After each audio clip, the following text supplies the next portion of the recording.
Welcome to VaderBox, where we rate your pitches. I'm Bambi Francisco, and with me is Ezra Roizen, VaderBox regular, and our guest host is Tim Chang. He's a partner at Norwest Venture Partners. Tim, thanks for joining us. Thanks for having me. Ezra, as always, thanks for being here. Thanks for having a spot on the couch for me. And as always, we try to fashion the pitches to our guest hosts and make sure that they're pitches that you can speak to. And of course, we chose IBeatYou because I understand you're a Jessica Alba fan. Who isn't? That's true. And YardBarker. Because we're hoping Jessica Alba appears on YardBarker more often. That's true, but they do have one common thread. Baron Davis appears in both pitches. Right. So what we're going to do is we're going to talk about IBeatYou first and YardBarker again. We're going to try to touch on what was the pitch like, how novel is the company idea, will they make money, how will they make money, competitive advantage, and challenges. Of course, I'm not sure if they'll go in that order, but we'll try Or to cover any of that stuff, but it sounds good. So, are we ready? Yes. Okay, here we go. Here is Pete from YardBarker. We're heading at, we're like beyond 5 minutes. So everybody say your name because this was a great... Sorry, Pete. Wrong video. That's okay. He looks good there. Okay, here is, oops, wrong video again. Sorry. I gotta get Pete's pitch up. Okay. I'm Pete Postellica. I'm the CEO of YardBarker.com. I'm also one of the founders. YardBarker is a network of about 400 independent sites targeting the new generation of sports fans. They're independent sites, meaning we don't own or operate them. We represent them advertisers and syndicate content to and from them, to and from YardBarker.com, and also to and from each other via widgets that live on all the sites in the network. The hub of the network is YardBarker.com, which is a social environment for the new generation of sports fans to hang out in and interact, talk sports, and also hang out with about 40 professional athletes who blog exclusively on our site, including some superstars like Carmelo Anthony and Baron Davis and Dontrell Willis and Donovan McNabb, and on and on. There you go. All right. So, I really like the idea. I mean, I like the idea of aggregating blogs. I know maybe you don't make that much money because CPMs are really low for that type of business, but I think it's sort of the new model. Well, I think the model is that you can get CPMs higher by getting more targeted audiences and demographics and categories. So you can go versus and say, I have this much sort of general traffic. I can go and say, I have specific sports audience in this kind of category, and I can find advertisers who want to advertise in that category. That's the theory. The trick is, there's on one hand, that's a great theoretical concept. On the other hand, it can be tricky to implement. And you also have the problem where your best sites eventually grow up and go off and either be acquired or leave you. And we've seen Federated Media have a few of their good properties plucked out from underneath them. And so you can have some tricks down the line, making the whole model sort of scale consistently over a long period of time. What are your thoughts on that, Tim? The thesis is pretty good. It's an area we're seeing quite a bit of, sort of the verticalization of social media and ad networks. You know, Glam.com was the first to do it. They're doing pretty well, arguably. Sportgenic is actually a pretty good comparable in this space, and I know they're starting to make some money by doing a similar thing with sports sites. How many bloggers do they have? Well, you know what? As opposed to bloggers, I think they're going more towards enthusiast sites on specific different sports. But the thesis overall is that with the audience fragmenting all over the place on the internet, it's so hard to reach people effectively. Sure. And Madison Avenue is a very simple ad spend model. When they look at it, they don't want to be flooded by every site in the world. They just want to be able to say, what's your ComScore rank for this particular category? Yeah. And they only want to spend in the top 3. So if you're rolling up mid-tail and long-tail sites, get them all to give you your traffic numbers just for reporting purposes up to ComScore. So you can say, look, you know, when it comes to sports information, we're number 3 or top 3 in that category versus, you know, ESPN or whoever. Then you can get some ad spend dollars. But I think Ezra's point is right on. You tend to start with a couple flagship sites, attract the rest of the tail, and hope that you can retain those flagship sites by saying, look, we do a better job with direct ad sales force, better CPM lift, all those sorts of things.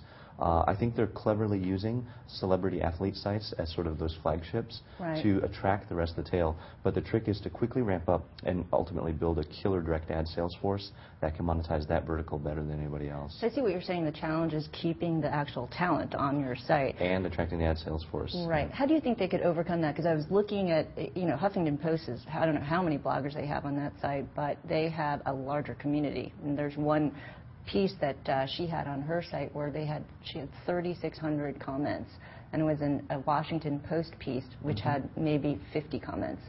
And I've noticed on YardBarker, actually compared one of the pieces of content they had that it was called a story called "Is That the Best You've Got?" which came from the Celtics blog, and YardBarker had 29 comments, but the Celtics blog had 40. So I think that if that starts tilting the other way, when you start having more people going to YardBarker, do you think that on an aggregator site? The question is, are they an aggregator site or an ad network? And on aggregator sites, typically they'll have more comments on the aggregator site if it's worth its stuff than it will on the where the actual content resides. So you'll have Dig or Fark or Reddit will typically have a lot more comments than the end site. Because they're just getting more traffic. I think back to Tim's point, I think that it's not so much a hub and spokes as it is about getting some anchor tenants. You got to get anchor tenants. It's sort of like planets and moons. You got to get things that people have a strong affinity with, because you also have to sell the bloggers. The bloggers just feel this is a place they want to be. They want to be associated with. They feel there's going to be a run here. There's lots of options for them out there, and so. You want to attract folks to say, we have the best properties, we're going to have the best ad sales team, you can rely on us. Right. The point about the ad sales team is right on. You have to have folks who can get to the right advertisers in a consistent way. So you give them like an 80-20 split, and everybody else you give like 50-50 or 40-60 the other. The key nuance is when you're talking to the bloggers and other sites, one natural question, especially those with scale, is to say, hey, how do I know you're not saving your juiciest ads for your own sites? Right. So there is a bit of that sort of transparency in the model you got to work through. But generally, especially for the longest tail sites, they don't have ad sales force anyway, or it's a hobby site anyway, so they wouldn't have been monetizing other than AdSense. So, of course, they'll take whoever just kind of gives them the best Would you invest pitch. in a business like this?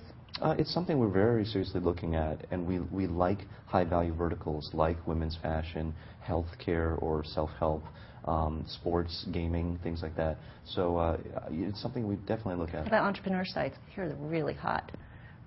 There you go. And you can build an ad network. You build an ad network. I do think actually these businesses, though, I would say really do come down to the team. In the early stage, you got to have a great CEO. Pete's a great CEO. I understand he's got a great sales team he's pulling together. So I think that these are team in the early stages. These are all about, can you put the right players on the field to get a great set of advertisers, a great set of blogs, knock down a few, and then sort of build off from there. So I really do believe it's critical. Right. You got to move quick. You did a good job with this pitch too. I thought. The So. first one. Yep. It is sober and not sober, which is like hard to do. Which is very talented. Consistently good. So okay, I think that's a thumbs up, even though we're not doing that anymore. But a thumbs up and thumbs down. But I think we're giving Pete's company YardBarker a thumbs up. Next, please don't speak for my thumbs. Speak for Tim's thumbs. What about your thumbs, Tim? Okay. So here, next one is IBeatYou. I actually like this company. This is a repository of competitions. We've got about 20,000 competitions on their site. They just launched in March. And Baron Davis is also... he's an investor. He's an investor in this. Hi, I'm Joel Kahn. I'm one of the founders of a site called IBeatYou. I'm one of the founders and CEO of the company. We basically launched the site publicly in March, and what it really is a site for competition. So we built a platform where users can upload video content, picture content, and text-based content, and anything that they're interested in. So examples of videos are most free throws in a minute, picture competition examples are, cutest smile, best picture of you doing something. Text-based competition examples include 6 words or less, what is the meaning of life? And basically what people do is upload this content, other people upload content to compete against them, and the community decides on the winner. So the person that... Okay. Really catchy site. I know. I don't think you're going to be spending too much time on it, but pretty funny. I spent 9 minutes watching a guy in the staring, no blinking contest. I wouldn't do that often because after a while, there's like 73 entrants. I kind of figured they'd all look alike, staring in the camera. But it was, I had there's this feeling of suspense, during the 2 minutes. I was like, how long is this guy going to last? And then all of a sudden I looked at the time, said 9 minutes, 35 seconds. I figured, okay, well, it's got to be 9 minutes. Yeah. So, but Which is an fun. impressive feat. Completely pointless and yet an amazingly impressive feat. But it's funny. I mean, if I were the guy, I would have said like, I don't know why people are watching me. Don't you have a life? I mean, anyway, what do you think of the idea? Hey, anything with Jessica Alba, I'm getting my checkbook out. That's true. That's right. I'm there. As long as she comes to the pitch. So I think, first off, ideas that appear slightly idiotic on the surface come along a lot, and all of a sudden you get a Twitter and you're like, wow, it actually sort of seems sort of idiotic at first, and then now it's a huge platform company that people are building on top of, and you just never quite... The great thing about Silicon Valley is we can sit on the cool blue couches, we can get the cameras on, but we can be wrong a lot, and we just don't quite... We usually are. We don't quite see what's a great business. So some of these businesses are going to be great businesses. The problem is there's going to be a lot of them that aren't great businesses. And I think the trick becomes, from a venture investment standpoint, finding the right time when it proves itself and you can actually make a reasonably good bet that the curve is going to keep going up or will go up. And I think that for me, the other problem becomes feature versus company. I mean, I think a lot of these sites, like we talked about in some of the news, voting sites and so on, they're cool features. Like I can see this being a feature. Is it a company in and of itself? Is there a whole company, or can you get millions of, you need millions of people coming a lot and spending a lot of time there to make a big business out of this. So, what is that, Tim? That's true. I have my thoughts on that, but what were you going to say, Tim? Well, I had a personal affinity for this because I remember going to a dinner with a bunch of friends and somebody saying, Tim, I dare you to snort that whole plate of wasabi. And I remember saying, well, how much are you going to pay me for it? And he said, $20. And I said, well, how do I know somebody out there on the web is not going to pay me $100? And then the light bulb went off, and I said, we should launch You Jackass Tube Bay. So it's kind of like, Jackass YouTube meets eBay. And That's then hilarious. Do you want to tell him the one that you wanted to come up with? I like that. So when I sat down with Abdul for the first time, he started going on the pitch, and I said, stop, I know what you're building. I was thinking about this. But I actually... And my nose is still Exactly. burning. I only got $20. Exactly. But can you monetize that? I actually think you can. Here's the thing that I agree with Ezra, that there's a lot of sites like this. Good news is there are some comparables that did make some money. Bix and Tickle were acquired successfully on the contest and quiz side. These guys, I think Tickle was acquired by Monster.com. And Bix was Yahoo, I believe. Yeah. Pretty good returns from what I remember. I mean, not hundreds and hundreds of millions, but relatively quick takeouts, pretty good returns for the investors. What I think they have done cleverly is good use of celebrities. Now, often when I go down to Hollywood and get celebrity pitches, I usually have to think, oh, God, here we go, another ego trip or sort of hobby project. But something they did well is this is not about getting Jessica or Barron to make premium content.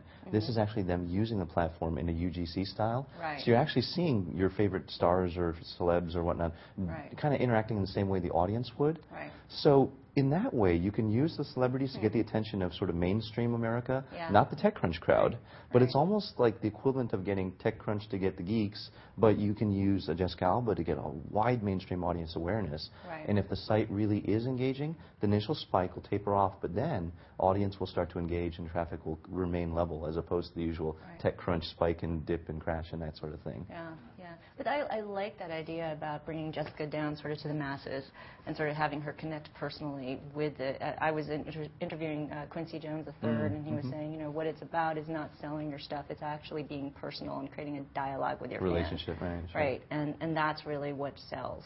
As I look through the site, and there's a lot of fun games, by the way. There was one game that they put up, it was called The Most Interesting Moment in History on that day, which is really fascinating. So that's a very logical thing for History Channel to sponsor. Well, I started thinking like that's like Jeopardy.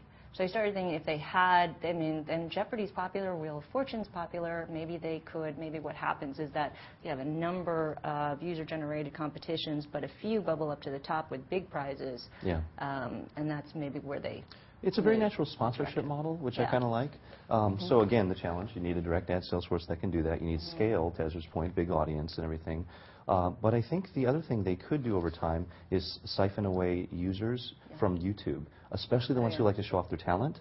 Sure. And so while I like the contest aspect, contests can scare off a lot of users. So I think very logically over time they may focus more on what's your talent as opposed to trying to beat each other on scores. Yeah. What's interesting about the YouTube thing, this is sort of file or format agnostic, which is nice because you can compete on pictures, you can compete on text, you can get involved without having to do a video. And I also think to the extent they can engage the crowd around the competition. So if they can make it maybe multi-layered, they can make it multi-step, they can get to finals and semifinals and have another competition, a fall-in competition, and have people start to snark and participate and comment.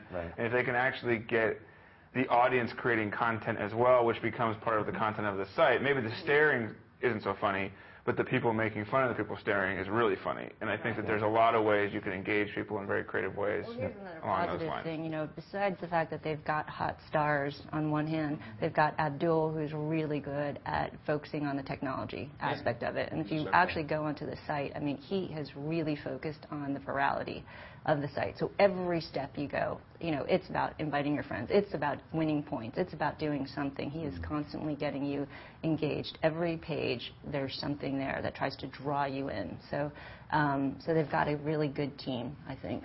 My two favorite videos on the site, actually, the one they started with was your company employee doing a group lip sync to a song. Oh, okay. It's really good. The one they did themselves. It starts with Jessica coming up in the elevator, and then the whole company is pulled in. It's actually a lot of fun to watch, and it got a lot of other companies to put their videos on.